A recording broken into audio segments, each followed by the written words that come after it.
Muito bem, amigos do Anápolis em Destaque. Hoje nós vamos conversar com o vereador mais novo da Câmara Municipal nessa legislatura. Nas eleições municipais desse ano, aliás, do ano passado, 17 dos 23 vereadores foram reeleitos. Isso quer dizer que somente 6 foram eleitos para um primeiro pleito. E nós estamos recebendo aqui o vereador Rimé Júnior. Muito obrigado. Você é muito bem-vindo aqui e vamos conversar um pouco sobre a cidade. A palavra é sua. Uma satisfação, Valeriano Sayum, uma satisfação a toda a equipe do programa Anápolis em Destaque, a nossa primeira oportunidade de participação aqui. Eu fico muito feliz, muito grato pelo convite, pela oportunidade de ver que tem uma equipe qualificada, que tem um espaço muito bem estruturado, mais um espaço para que a gente possa falar sobre a nossa cidade, falar sobre o que importa para a cidade de Anápolis. E você destacou muito bem aí o vereador mais jovem e eu diria também, Valeriano, sem falsa modéstia, o mais jovem, o mais bonito e o mais elegante dessa nova legislatura, Bom, viu? A segunda e a terceira parte não me dizem respeito, mas tudo bem, né? Aqui nós vamos falar assim, são 2 bonitos e 2 jovens. Mas a eleição em Anápolis foi bem atípica nesse sentido, porque a gente vinha renovando constantemente a Câmara Municipal e na anterior a renovação foi até muito boa, né? Dessa vez, 74% aproximadamente ficaram nos cargos. E isso é uma coisa que chama atenção. O que a população quis dizer para a gente? Olha, eles estão fazendo um bom trabalho. E aí vem a minha primeira pergunta para alguém que sempre foi do PT, foi para a sua terceira disputa, tem 30 anos de idade e é advogado. Fora da Câmara Municipal, você também concorda com a população de que o trabalho da legislatura passada foi tão bom assim? Veja bem, primeiro eu acredito que houve uma renovação, é claro, talvez não há renovação, uma renovação significativa, mas houve uma renovação e prova disso foi a nossa vitória, a nossa eleição, né? Um vereador jovem, com 30 anos e um vereador, alguém que fora da Câmara tinha uma postura crítica em relação à administração anterior do então prefeito Roberto Naves. Então a nossa eleição ela também é uma resposta do eleitor de insatisfação, de indignação em relação à administração anterior, né? E talvez até em relação à legislatura anterior. Então eu acho que o nosso nome ele se destacou e nós tivemos uma projeção, Valeriano, muito em razão disso, porque nós fizemos de forma permanente nos últimos 8 anos, um debate sobre a cidade de Anápolis, de fiscalização, de cobrança do prefeito Roberto Naves, né? E isso foi que nos deu o destaque.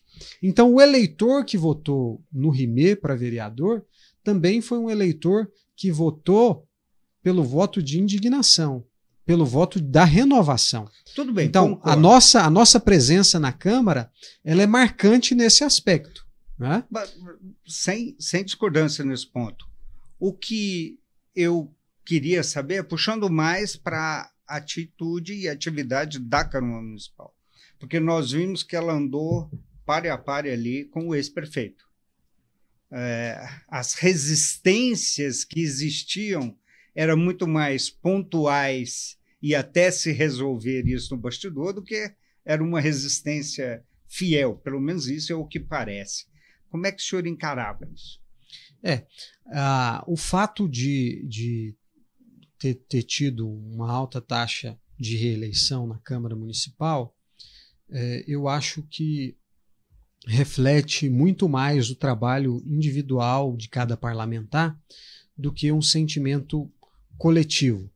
Nós tivemos, em contraste a esse resultado, um contingente de 111 mil eleitores que não foram às urnas, Sim. não foram votar. Né, nós tivemos 198 mil votos válidos, aproximadamente. Né, não foram votar. Então, isso reflete também que muitos dos eleitores anapolinos preferiram não participar do processo de escolha dos seus representantes. E à medida que os vereadores... Infelizmente, lamentavelmente. Claro. Né? E à medida que os vereadores, cada um tem o seu trabalho individual, a sua tática, a sua estratégia, e tem um mandato, eles conseguem se sobressair. Então, não necessariamente isso reflete o sentimento coletivo, o sentimento da sociedade. Essa é a minha visão. Né? Do mesmo modo, também não tira o mérito desses vereadores, porque cada um conseguiu, à sua maneira, individualmente, de acordo com a sua estratégia e com a sua tática, convencer um grupo de um eleitorado maior, a ir às urnas e aí votar, depositar confiança. Então, essa é a avaliação que eu faço nesse aspecto. Mas está certo, bem posicionado, afinal de contas, pode ser uma coisa muito mais pelo posicionamento pessoal de cada um do que efetivamente pelo trabalho em conjunto, né, de todos ali na Câmara Municipal. Exato. A sua eleição, ela também representa alguns grupos diferenciados. Para equilibrar isso, esses grupos que não possuem, o que eu não concordo muito com isso, muita representatividade, como é que o senhor vai fazer essa ligação? O que o senhor pretende fazer? É importante mencionar. Eu fui eleito o vereador mais jovem dessa legislatura e veja você, um jovem negro, gay, de periferia, imigrante, em Anápolis. Então, isso é representativo, é significativo, mas também é desafiador. E nós temos, Valeriano, consciência disso, da responsabilidade disso, do que a gente representa, né, dos desafios que a gente tem no meio político, na Câmara Municipal e na cidade de Anápolis, mas, ao mesmo tempo, a nossa postura e o nosso perfil não é um perfil de criar distensões, de criar conflitos, de criar restrições, divisões. Ao contrário, essas são características que a gente pontua porque fazem parte da nossa identidade. E se fazem parte da nossa identidade, faz parte da minha existência, do meu direito de existir. Não é? Então eu não posso esconder, e isso para mim deve ser motivo de orgulho. Né? E é claro, nós vamos ter uma visão e vamos ter um trabalho também voltado para a população LGBT, para o povo preto, negro na cidade de Anápolis, para os migrantes, para a juventude. Né? Só que não foi isso, não foram essas plataformas que nos impulsionaram ou que nos levaram à vitória em 2024. Inclusive, não foi muito usado pelo senhor na campanha. Não. O senhor fez uma campanha como qualquer um, defendendo as suas posições, mas sem utilizar, assim, digamos, eu represento as minorias, vocês têm que me eleger por isso e tal. Não, mesmo porque a minha trajetória política ela não está ligada estritamente ao movimento social apenas. Né, eu comecei falando que a nossa vitória se deu muito em razão do destaque da projeção que nós tivemos fazendo o trabalho de oposição ao prefeito Roberto Naves.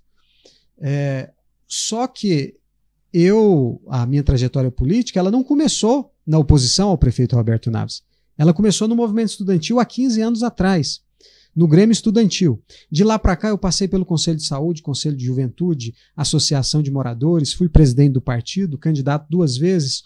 Ou seja, E teve também envolvido com o partido a nível estadual. Estadual, né? Fui secretário estadual de comunicação do PT no estado, fui dirigente regional do partido no estado.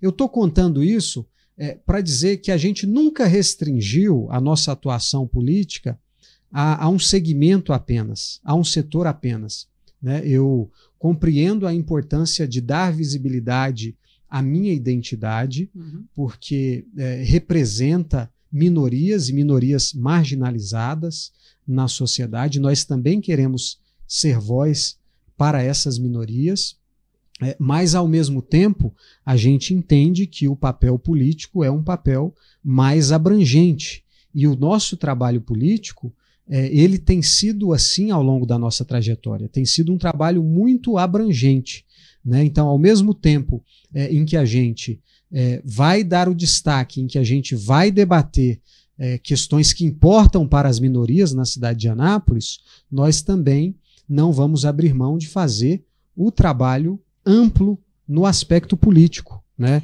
Hoje eu continuo como um vereador de oposição e a nossa principal plataforma durante a campanha foi a questão ambiental. E nós já apresentamos, inclusive no último mês, um pacote de projetos ambientais, 7 projetos ambientais, né, que começam a tramitar na primeira sessão ordinária no dia 3 de fevereiro.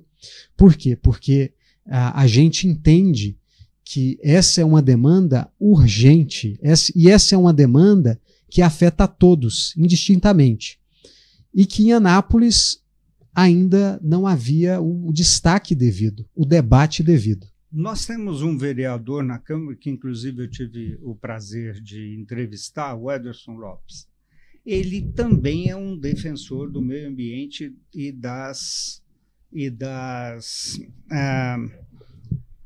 dos trabalhos realizados dentro da prefeitura e por projetos, eu queria esse nome, projetos, voltados para o meio ambiente. Se não me falha a memória, ele havia dito que, inclusive, foi o secretário de Meio Ambiente em um tempo.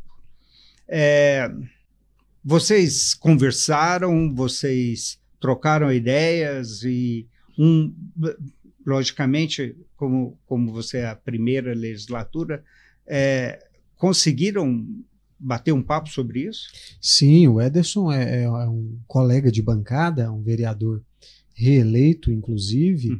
Temos um bom relacionamento com ele, como temos procurado ter com todos os demais. Ele foi secretário de Meio Ambiente e Obras da gestão do prefeito Roberto Naves. Ele era vereador, se licenciou e ocupou a secretaria. Mas o destaque do Ederson enquanto vereador e a projeção dele enquanto vereador foi muito mais do ponto de vista do eleitorado evangélico e religioso do que relacionado à pauta ambiental. A partir da atuação dele na Secretaria de Meio Ambiente, quando ele se licenciou do mandato, foi que ele se aproximou da pauta ambiental. Mas para você ter ideia, Valeriano, a Câmara Municipal de Anápolis, até a nossa chegada como vereador, não tinha uma comissão permanente de meio ambiente e saneamento.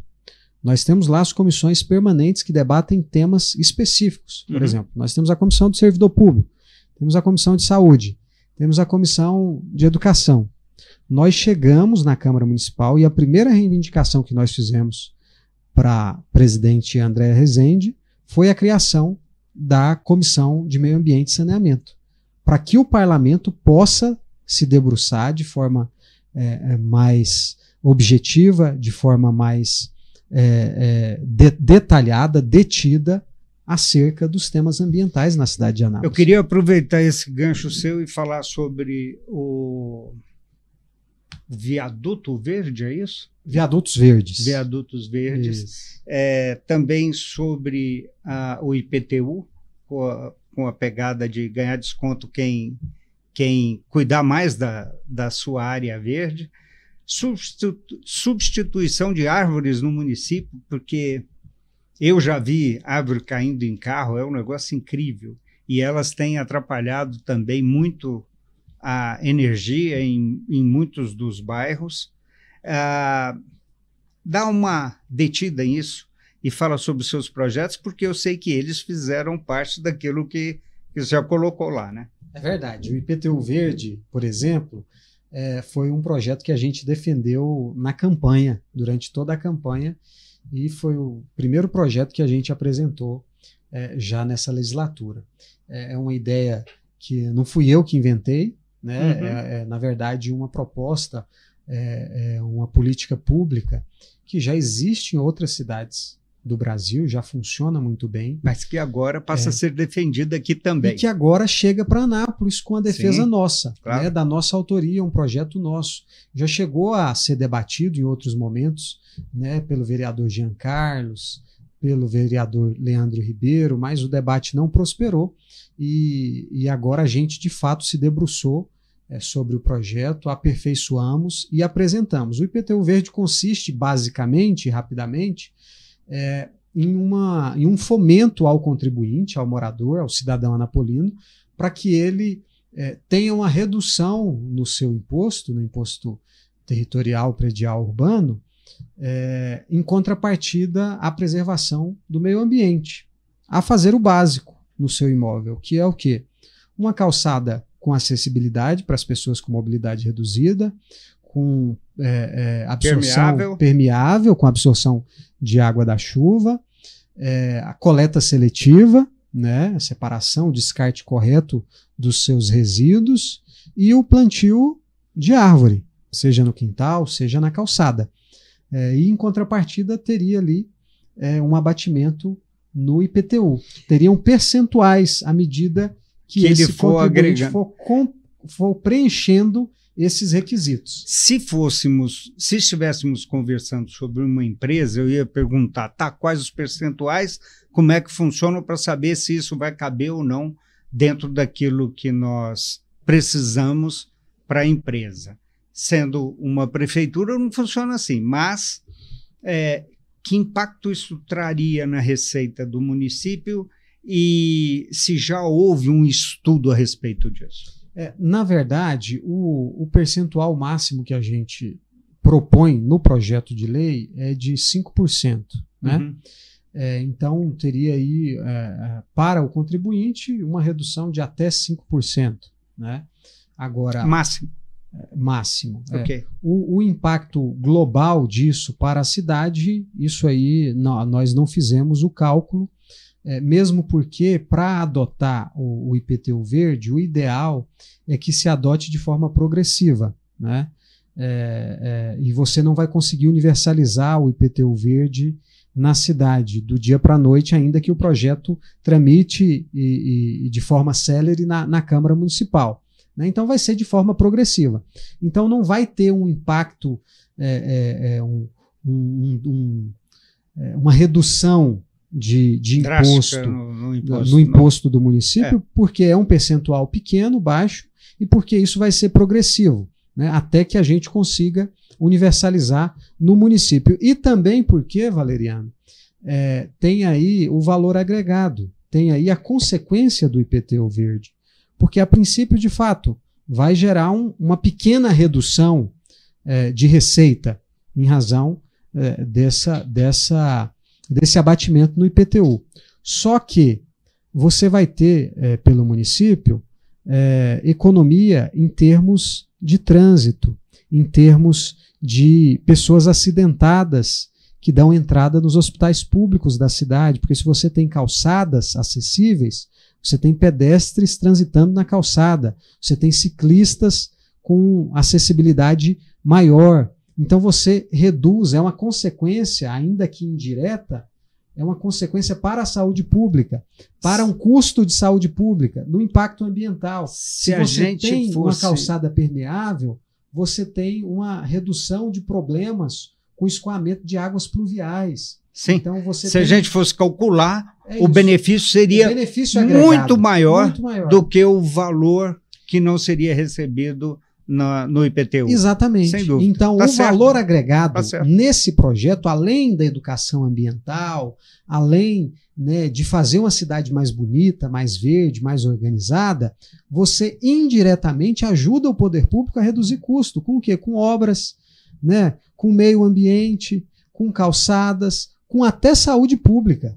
né? Então, há aí um valor agregado. É por isso que esse projeto é um projeto que já está difundido e muito bem consolidado em outras cidades do país. Você falou dos viadutos verdes, né, que é uma outra ideia também, que também em algumas cidades pelo mundo já funciona muito bem, que é algo muito simples. Você tem grandes estruturas de concreto nos centros urbanos da cidade. E estruturas que ficam ociosas porque servem simplesmente para facilitar a mobilidade e o transporte de veículos. Você pode aproveitar essas estruturas para fazer grandes jardins urbanos, grandes jardins verticais. É você plantar flores, você cultivar plantas. Em alguns existem modelos de espécie de trepadeiras, né, e que crescem rápido, que tomam conta do viaduto e que embelezam o centro urbano da cidade, embelezam o centro urbano da cidade, da vida, né? E definitivamente isso é científico. Você reduz a temperatura do concreto e consequentemente do centro urbano da cidade. Então você melhora não apenas a estética, mas você melhora também a temperatura do ambiente no centro urbano da cidade. Então, eu espero que dê certo. Eu espero que dê certo. Eu também vou trabalhar muito para isso. Como eu tenho visto aí muitas fotos de colégios com mato até na caixa d'água, eu fico assustado. Como é que nós vamos poder cuidar disso? Mas vamos cuidar de um problema por vez, mas né? Você falou também das árvores, né? Que é um problema que a gente tem. Imenso. E aí eu já faço a ligação com o problema da roçagem, do mato tomando conta, não apenas de terrenos particulares, mas terrenos públicos e até em prédios com rotina e com funcionamento. E as árvores, que geram problemas eventualmente, quando caem, com a fiação. Mas por que isso acontece? Com raízes quebrando calçadas. Por que isso acontece? É porque nós não temos, por parte do poder público, um acompanhamento correto, uma política ambiental funcionando na cidade. Porque o que a gente precisa em Anápolis é uma Secretaria de Meio Ambiente que funcione efetivamente, e eu defendo que seja uma Secretaria de Meio Ambiente autônoma, porque hoje nós temos uma pasta conjunta com obras e infraestrutura e meio ambiente. Né? Então, tudo embolado ali? Tudo numa coisa só. E o mesmo secretário. E o mesmo secretário. Vários diretores, mas o mesmo secretário. E isso acaba tomando o foco, porque a obra e a infraestrutura acaba tomando o foco do secretário e de toda a equipe, então não sobra depois atenção, energia e orçamento para o meio ambiente. Agora, o que a gente precisa ter por parte do poder público é uma Secretaria de Meio Ambiente que funcione e que consiga monitorar, cadastrar as árvores, as áreas públicas, fazer a poda na época correta, devida, para aí a gente não ter... E, inclusive, aí nesse ponto, até a retirada e o replantio de alguma árvore. Até a retirada e o replantio, perfeitamente. Claro. Porque se você tem as árvores cadastradas e você monitora, você sabe se aquela árvore está em situação de retirar, em situação... Sim, claro. Né, enfim... Então, essa é uma necessidade da cidade de Anápolis. Nós precisamos ter uma política ambiental funcionando nesse aspecto, porque nós queremos incentivar o plantio de árvore, mas, ao mesmo tempo, o poder público, a prefeitura municipal, precisa entender que tem que ter uma política funcionando, não apenas de roçagem dos canteiros, de roçagem dos parques ambientais, das áreas públicas. Vai muito além disso. Muito além, mas de cadastramento das árvores, de monitoramento, de poda, de replantio. Né? Agora, esse é um desafio. Tem também a ideia de árvores frutíferas. Pomares urbanos, Pomares né? urbanos. Eu conheço uma avenida aqui, lá perto do Santo André, que ela é muito engraçada, porque lá plantaram jaca, lá plantaram manga, e aí na época da manga, as mangueiras estão todas cobrindo a rua. Aí você vai passar de carro, é um perigo. Por quê? Porque ninguém consegue colher todas. Até que a jaca, ela fica mais grudadinha no pé, mas não deixa de ser muito perigoso até para o transeunte. Então, nessa ideia, eu lembrei disso, eu falei, gente, pelo amor de Deus, né? A ideia dos pomares urbanos é uma iniciativa nossa também, mas o que consiste o projeto, Valeriano? Consiste em a gente ter nos parques ambientais e nas áreas públicas um espaço reservado para um pomar urbano. Então, não é em qualquer área, não é em qualquer canteiro, não é em avenida, não é em rua que a gente vai sair plantando mudas de árvores frutíferas, não. São nos parques e áreas ambientais que a gente já tem, a gente reservar um percentual daquele parque para ali ter um pomar urbano, dentro do parque, dentro daquela área ambiental. Porque senão, de fato, você gera um problema, né? Se você sair plantando qualquer tipo de muda de árvore. Por que eu falei agora há pouco da importância da gente ter uma política pública, uma Secretaria de Meio Ambiente funcionando? Porque até na escolha da espécie que você for plantar na calçada, no canteiro, você pode evitar problemas futuros, né? Seja de raiz, quebrando o concreto, o asfalto, a calçada, seja de acidentes em razão dos frutos, enfim. Então, até nisso é preciso ter um cuidado e precisa ter uma política pública, uma secretaria funcionando nesse aspecto. Então, a nossa ideia de pomares urbanos são nesses espaços reservados que já existem. Nós temos grandes parques ambientais, por exemplo. Sim. É reservar um pequeno pedaço do parque ambiental para a gente ter ali um pomar com várias espécies, né? Os parques ambientais, uma das coisas mais bacanas que a gente faz no parque ambiental é um piquenique, né? Então pensa, você no parque ambiental também poder colher um fruto, né, da própria árvore. Eu conheço tão bem o que você está falando, porque a minha infância foi aqui no centro de Anápolis, onde o papai mora até hoje.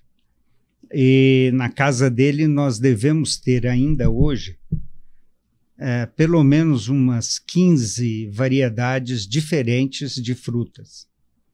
E se colhe muito. Então, você chega lá...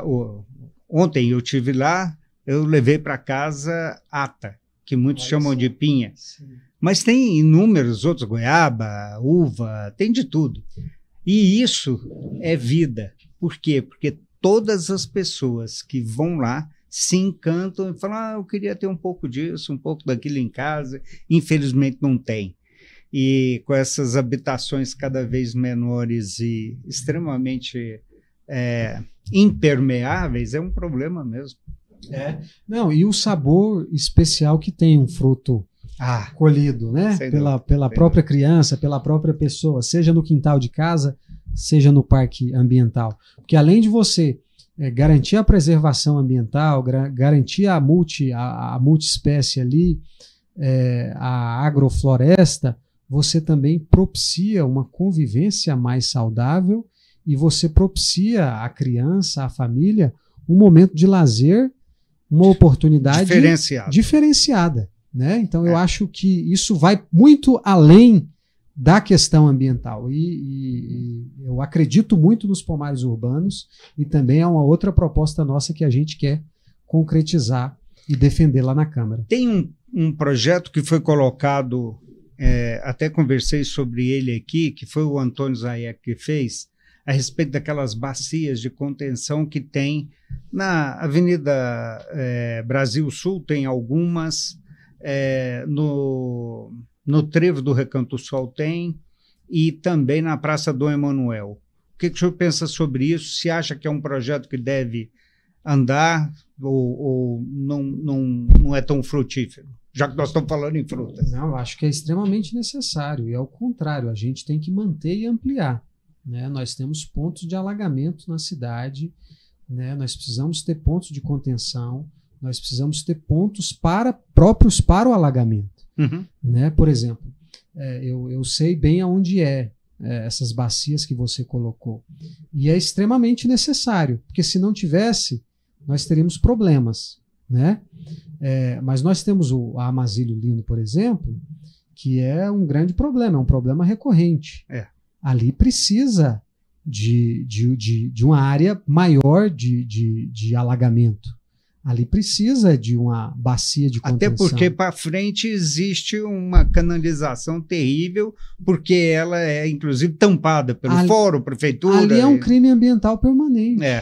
Crime ambiental permanente praticado pelo poder público.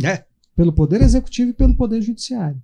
Né? Porque nós temos a prefeitura, em cima do córrego. E o fórum. E o fórum em cima do córrego. Não, mas nós Então, temos assim, ainda ali bem próximo a construção do Estado, né? Do estádio. Da Secretaria Da Fazenda. Da Fazenda.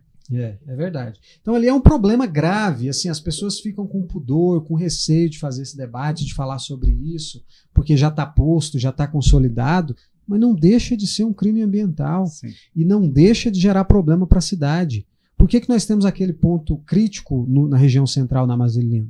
É porque o córrego tem uma vazão estreitada lá na frente. Né? Então esse é um problema. E uma hora o poder público vai ter que se debruçar sobre isso, porque a cidade está crescendo cada vez mais e Anápolis tem um desnível. Então a água desce toda para ali. E tem mim. muita nascente. Muita nascente. O que não deixa de ser também uma solução, mas é problema. Uma solução se você cuidar, monitorar as nascentes. Né?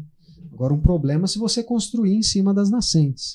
A prefeitura cedeu diversos lotes com o prefeito passado. E agora está vencendo o prazo para que as pessoas construam, iniciem a construção, para poder efetivar essa doação. E isso não está sendo conseguido pelas pessoas poder construir. Como é que o senhor acha que vai ficar essa situação? Essa pauta, esse assunto é importante e eu conheço bem e posso falar porque eu fui um crítico desse programa do prefeito Roberto. Não porque nós somos contra o programa habitacional de forma nenhuma. Uhum. Se tem alguém que defende o programa habitacional, somos nós. Mas bem né? feito. Mas bem feito. Programa habitacional de verdade. Pra você ter ideia, na gestão do Partido dos Trabalhadores na cidade, há 10 anos atrás, foram entregues 7.500 moradias. É a moradia. É a casa ou apartamento pronto, com água, com energia, com documentação e chave na mão. Isso é um programa habitacional para quem precisa de moradia. Uhum. Agora, você pegar um terreno estreito, sem qualquer condição, às vezes, de construir, de fazer o alicerce, e entregar para uma família que está pagando o aluguel, ou que não está tendo, às vezes, a condição de pagar o aluguel. Para construir? Para construir. Não é resolver o problema dessa família. É gerar um outro problema para a prefeitura e para a família. E muitos desses terrenos foram em áreas proibidas, em áreas ilegais, áreas com destinação específica. Ou uma área para construir creche, ou para construir praça. O prefeito, Roberto, à época, pegou o terreno e destinou para o programa. Sendo que aquele terreno, em muitos casos, já tinha uma destinação de quando aprovado o loteamento. Né? Porque quando você aprova um loteamento, você tem que deixar uma área reservada para um equipamento público. E dentro desse mesmo projeto, e aí foi a nossa crítica principal, e o prefeito à época partiu para cima da gente, dizendo que a gente estava contra o programa habitacional, mas não era isso. A nossa crítica principal é porque ele estava usando esse programa para vender áreas públicas. Então, ele vendeu muitas das áreas públicas da cidade dentro desse mesmo projeto. Mandou um projeto criando o Meu Lote Minha História, e dentro desse mesmo projeto colocou alguns estava vendendo áreas públicas. Estava vendendo áreas públicas. Então foi a nossa crítica. Falando, peraí, se você quer fazer um programa habitacional de verdade, você constrói a casa e entrega para as pessoas. Né? E depois, peraí, aqui está tendo venda de áreas públicas. Está errado. O prefeito ficou 8 anos, olha, o Roberto ficou 8 anos.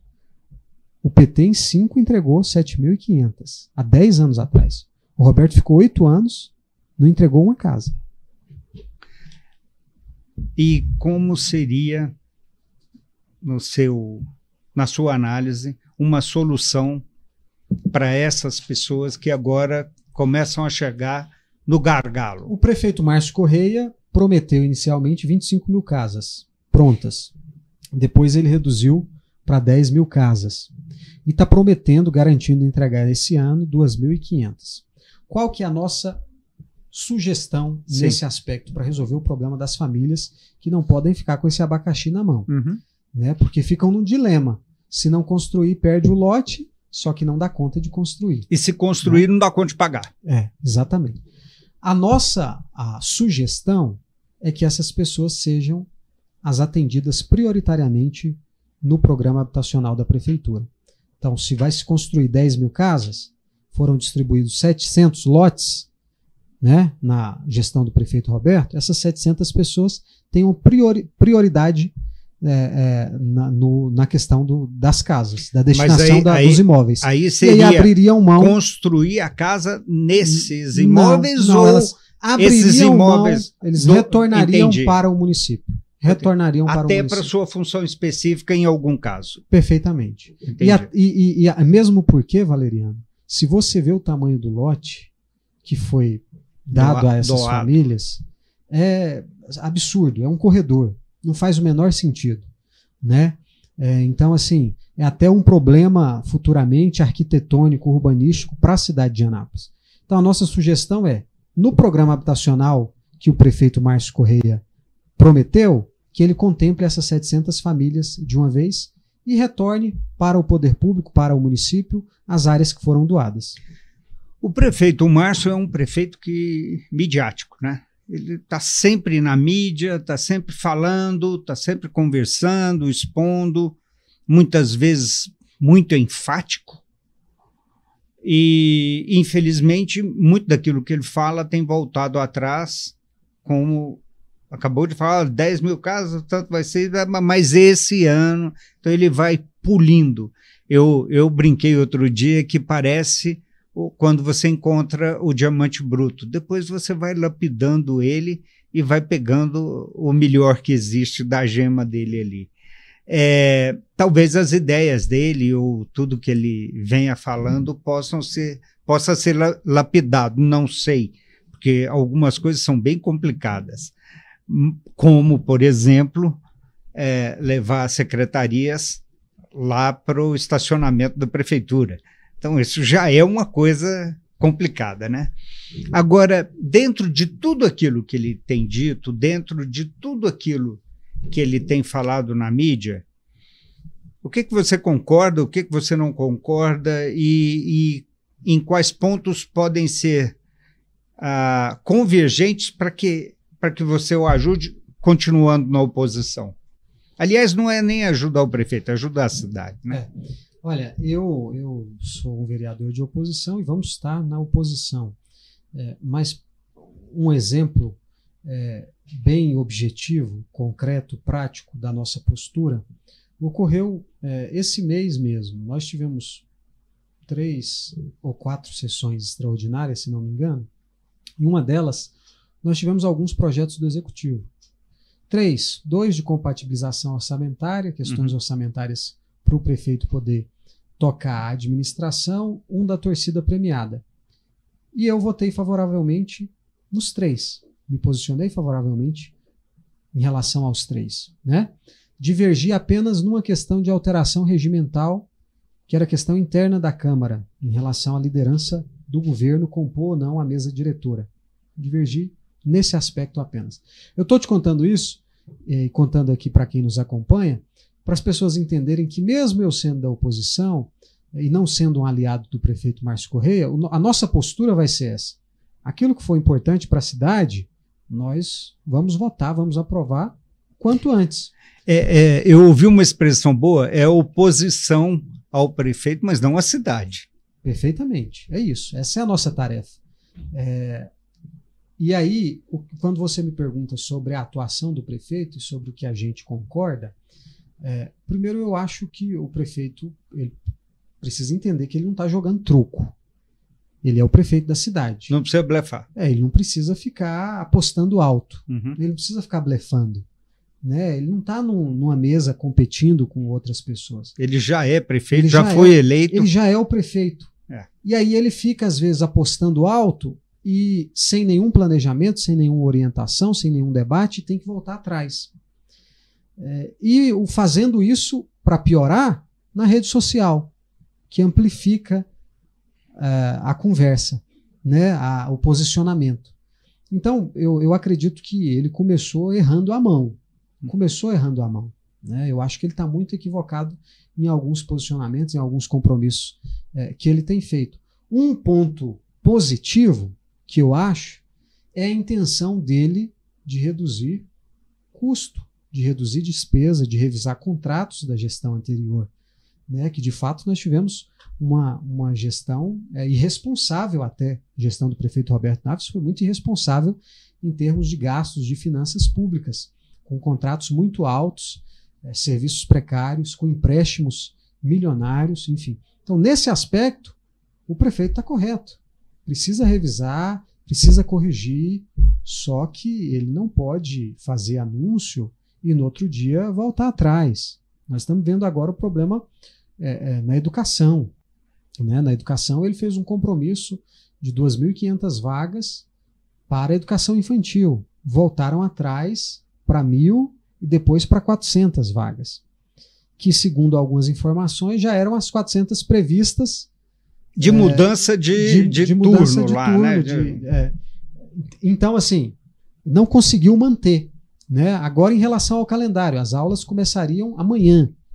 Ele não deu conta de fazer a limpeza das unidades escolares, não deu conta de organizar o contrato de merenda, não deu conta de garantir os kits e os uniformes que ele prometeu no ato da matrícula, e aí teve que adiar o início das aulas. Então, um outro problema, né? A questão aí do centro administrativo que você colocou bem.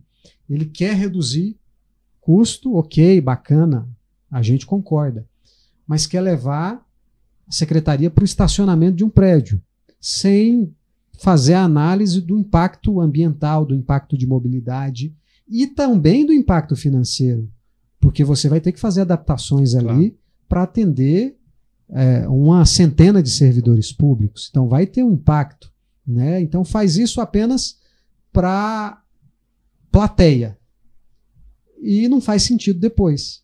E aí tem que voltar atrás, né? Eu cheguei a sugerir, eu estive com o prefeito Márcio Corrêa no dia 4 de janeiro e entreguei a ele uma carta aberta com algumas propostas e algumas sugestões. Né? Uma das propostas foi justamente nesse sentido, convergindo, Valeriano, nesse sentido, nesse intento do prefeito de reduzir custos. E o que nós falamos para o prefeito? Falando, prefeito, nós temos o centro de convenções da cidade, que é um prédio fantástico, que é uma estrutura enorme e que está inutilizado. Num convênio simples, numa parceria simples com o governo do estado, você pode aproveitar aquele prédio, seja para uma secretaria, seja para a Câmara Municipal, que hoje paga um aluguel, e você tem uma redução de custo e o negócio está ali pronto. Né? E é uma estrutura que vai comportar tanto o evento, realização de evento, continuar comportando, quanto o funcionamento de um órgão ou de um poder. Mas né? que também vai exigir do governo um investimento grande, uma vez que aquilo lá são estruturas abertas, né? Só o auditório que é fechado. Sim, mas de toda forma vai ter que haver adaptações. Só que é uma estrutura que comporta de forma completa, né? Vai atender de forma completa um poder. Você pode usar por um tempo maior, né? E é uma estrutura que tem a finalidade voltada para a ocupação por pessoas. Não é, por exemplo, um estacionamento. Né? É uma estrutura que foi feita para ser ocupada por pessoas. Sim. Né? Então, são adaptações muito mais simples, eu diria. Né?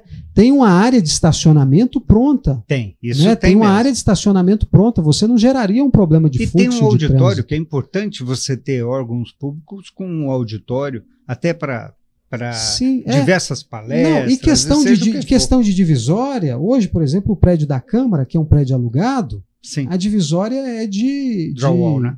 Drywall, né? Então, são divisórias que você consegue fazer em questão de dias.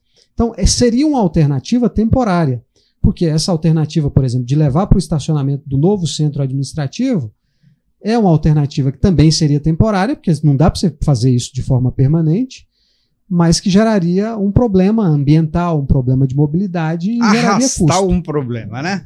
Isso. Seria isso. Eu até estava comentando que eu achei... outro dia eu vi um bate-papo com o pessoal do DM, e aí eu falei, gente, tinha que ver como é que é a situação daquela área ali da antiga Faiana, onde até funcionavam funcionaram, não sei se funcionam hoje, algumas secretarias, porque aquilo ali dava um polo administrativo maravilhoso, independe que seja área de governo estadual, federal. Por quê? Porque chega lá, conversa, propõe e vê o que vai acontecer. Porque você aglutinaria tudo em um local só. Nós, os que usamos o serviço público, vamos gostar, que a gente não vai precisar ficar andando longe de um lado para o outro, de um lado para o outro, a despeito de Anápolis ter hoje uma das maiores frotas de veículo por cabeça, né? Mas o usuário ele precisa ter a facilidade de encontrar secretarias, de encontrar o serviço que ele necessita mais próximo. O ideal, eu também falei isso para o prefeito, falei para a nossa presidente da Câmara, a vereadora Andréia, essas soluções que a gente tem discutido em termos de prédios públicos, nesse momento, são soluções temporárias, né? O ideal, Valeriano, é que a gente pense a cidade grande como ela deve ser e como ela vai ser. Uhum. E é justo e necessário que Anápolis comece a projetar e a pensar o centro administrativo, o Paço Municipal e a sede da Câmara em uma outra região e uma região em expansão, fora da cidade, porque você vai valorizar uma outra área da cidade, você vai projetar, fazer algo projetado e você vai desafogar a região central. E eu dou o exemplo para ficar fácil de entender e não assustar as pessoas, porque às vezes quando a gente fala assim, alguns ficam impressionados. Eu dou o exemplo de Goiânia. Goiânia, o prefeito Iris Rezende, ele transferiu o Paço Municipal para uma outra região da cidade. E eu me lembro, eu era pequeno, que era só o mato ali depois do Serra Dourada. E hoje é uma das regiões mais valorizadas da cidade, o Parque Los Andes. E continua o Paço lá e continua funcionando. Tirou um problema da região central, né? Você expande uma outra região da cidade, você valoriza uma outra região da cidade e você faz algo planejado. Foi algo que o Iris praticamente não usou, né? Mas que a cidade hoje usa. Então, Anápolis é uma cidade para 500 mil habitantes em poucos anos, né? Poucos anos. Para 800 mil habitantes em 20 anos. Então, a gente precisa pensar no Paço Municipal, na Prefeitura, no Fórum, no Poder Legislativo, planejado, bem estruturado e uma região que comporte, que tenha essa perspectiva de futuro, de crescimento. Porque você concentrar tudo na região central, numa cidade que não para de crescer, a tendência é que você concentre também problemas. Qualquer lugar que se você não fizer um impacto ambiental e de fluxo de veículos e energia e internet e tudo mais que a gente usa, é complicado. A gente passa por isso no Jundiaí. Até pouco tempo, em muitas ruas do Jundiaí não se tinha cabeamento de fibra ótica. Então você estava sujeito a ficar com aqueles cabos antigos e sem internet ou sem televisão por cabo, essas coisas todas. Tá certo. Antes da gente terminar, e nós já estamos chegando, infelizmente, lá, porque o papo está muito gostoso. 1 hora já de programa? Você acredita? Não é possível. Não, hein? Não, mas vai chegar. Eu queria que você falasse um pouco sobre a Erika Hilton. Não sobre ela, mas sobre a defesa do 6x1. E, na sua cabeça, como é que funciona isso? É difícil para mim, porque dessa vez eu estou do outro lado mesmo. A gente que é empresário precisa ser convencido de que essa é uma boa ideia e não vai trazer só custo, como diversas outras atitudes do governo federal, estadual e municipal. Tá. Primeiro, valorizar o trabalho da deputada Érica, né, que é uma deputada progressista do PSOL, e que tem uma postura muito firme, muito qualificada, muito competente. Esse movimento, em relação a esse movimento aí que propõe uma redução da jornada de trabalho, né, o movimento VAT, é um movimento que já se espalhou pelo mundo, né? Não foi algo que a deputada Érica criou, não partiu dela. Na verdade, quem deu mais visibilidade a esse movimento e a essa pauta foi o vereador Rique Azevedo, no Rio de Janeiro. Ele foi eleito, inclusive, com essa pauta, e ele é colega de partido da deputada Érica. E como é uma pauta, Valeriano, como é uma questão que tem que ser debatida no Congresso Nacional, então a deputada Érica também passou a ter visibilidade com essa discussão.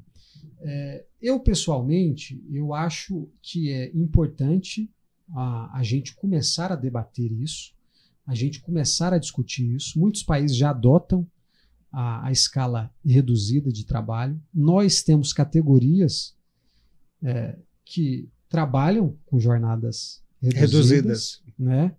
Então, lamentavelmente, é a categoria dos trabalhadores em funções mais precárias que exercem a escala mais extensiva de trabalho, né? Eu acho que é oportuno levantar esse debate nesse momento, e talvez a redução da escala, como foi proposto inicialmente, que é 4x2, né? Talvez não seja a proposta ideal para o momento, para o início, mas talvez a partir daí pode haver um meio termo, uma proposta alternativa, né? Mas eu acho que é importante falar sobre isso, porque não necessariamente você ter uma carga horária presencial maior significa que o seu rendimento, a sua produtividade vai ser também maior. Não, claro, né? Que não. Isso não reflete, isso é comprovado. Então, em muitos casos, você adotar uma jornada de trabalho reduzida, você vai fazer com que o trabalhador, tendo tempo para o lazer, para a família, para a saúde, para o entretenimento, ele também possa render mais no seu trabalho. Um exemplo que a teoria está certa. Não, isso é efeito prático, tem dados, a gente pode até buscar dados. Né, não, mas eu estou falando pelo seguinte, nós não temos distribuição de renda, no meu entender, suficiente para que o empregado possa aproveitar como deveria a quantidade de tempo que ele vai ter ocioso. O que vai acontecer, o que eu penso que pode acontecer infelizmente, ele tem que arrumar um bico ou fazer alguma coisa para ter mais dinheiro, porque o salário que é pago e a forma com que as leis trabalhistas são no Brasil, que você, infelizmente, tem algumas distorções, não vai conseguir proporcionar para o empregado ou para quem quer que seja o benefício que eu acho que está se propondo. Por isso é que eu concordo com o que você disse. Na forma com que está sendo proposto hoje, pode não ser o ideal, então tem que se conversar, formatar melhor e aí colocar agora, uma PEC. Em termos aí desse tempo ocioso, primeiro a gente precisa garantir o tempo, né, ao trabalhador, ao cidadão, à pessoa, para que ele possa aproveitar da melhor forma possível, né? Eu acho que você trabalhar uma proposta que permita, que garanta ao trabalhador, que tenha esse objetivo de garantir ao trabalhador um entretenimento, um lazer e talvez até uma outra oportunidade de trabalho para complementar a renda, eu acho que você agrega para a jornada do trabalhador, para a carreira do trabalhador, e você gera um bem-estar necessariamente para o trabalhador. Agora, a gente precisa, claro, essa questão de renda, a gente pode debater sobre isso também? Pode. Mas se você mantém o salário e você reduz a jornada de trabalho, ele vai ter um tempo livre e vai ter a mesma renda, né? Então, ele vai ter onde ocupar esse tempo. O nosso pensamento é nesse, a nossa visão é nesse sentido. Sim, eu concordo plenamente, mas por que o empresário está usando muito o home office? Porque o empregado não estando na empresa, a empresa vai economizar muito com energia, com uma série de outras coisas. E quando você empurra ele para a casa dele, esse custo vai ficar para ele. E isso agora, inclusive nas conversas de empresário, tem sido colocado. Por quê? Porque você aumentou o custo do empregado a despeito de ter dado a condição para ele ficar um pouco mais em casa. Tem a discussão de uma contratação, assim. Contratação de servidores, trabalhadores extra para suprir a demanda. Tem essa discussão por parte da categoria, por parte dos empresários, mas aí é onde eu digo que precisa ser melhor debatido. Sim. No sentido de que a gente construa uma proposta alternativa, né, e de que haja também uma contrapartida no sentido dos empresários, das empresas que adotarem essa prática, essa postura. Né? Trazendo para a nossa casa, eu acho que é a mesma coisa da proposta de trabalhar com 1/3 dos comissionados. Já chegamos quase a 1/3 dos comissionados. Não sei se os vereadores já conseguiram acomodar tudo o que precisa para auxiliar a administração pública no desenvolvimento do trabalho, mas eu não sei se vai funcionar com 1/3 só. Acho que é complicado. Eu também acho que uma cidade do tamanho de Anápolis, do porte de Anápolis, né? E nós vemos muitos órgãos que estão deficitários e quase parados. Eu sou um agente político, um parlamentar, que eu não sou contra cargo em comissão.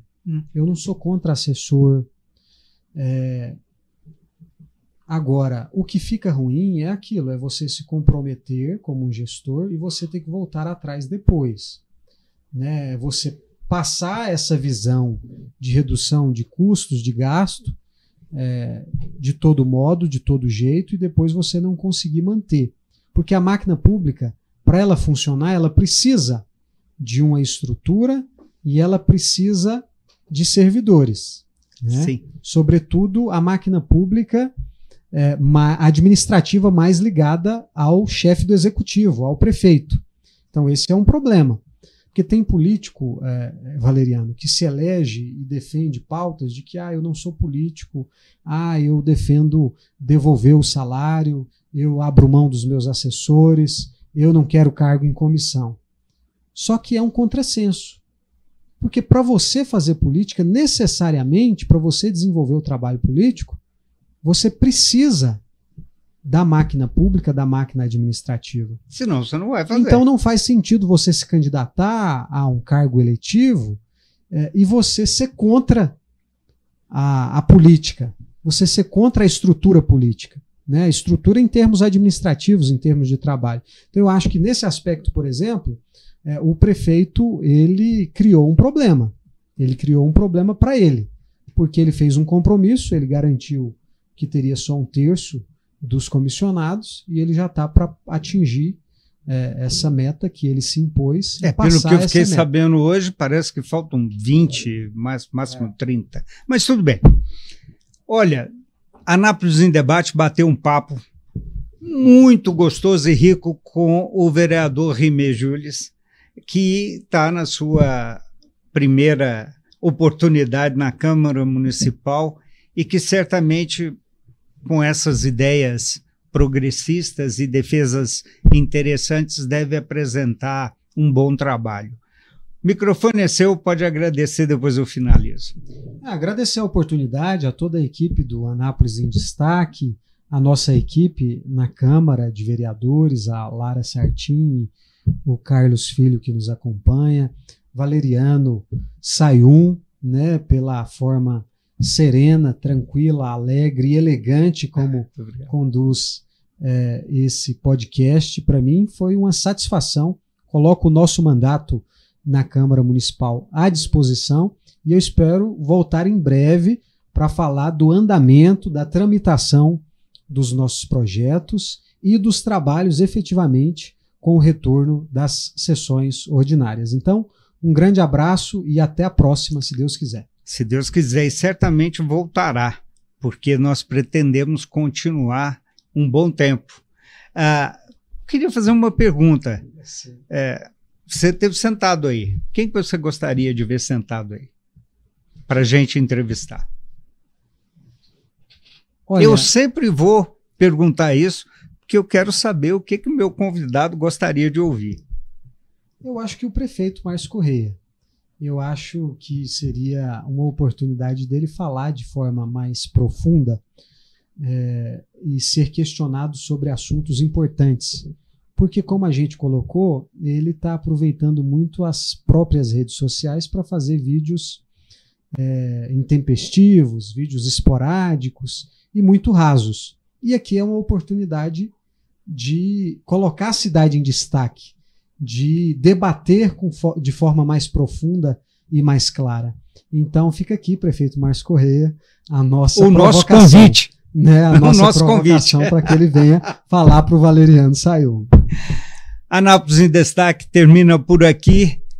Eu sou Valeriano Sayum, comunicação com credibilidade.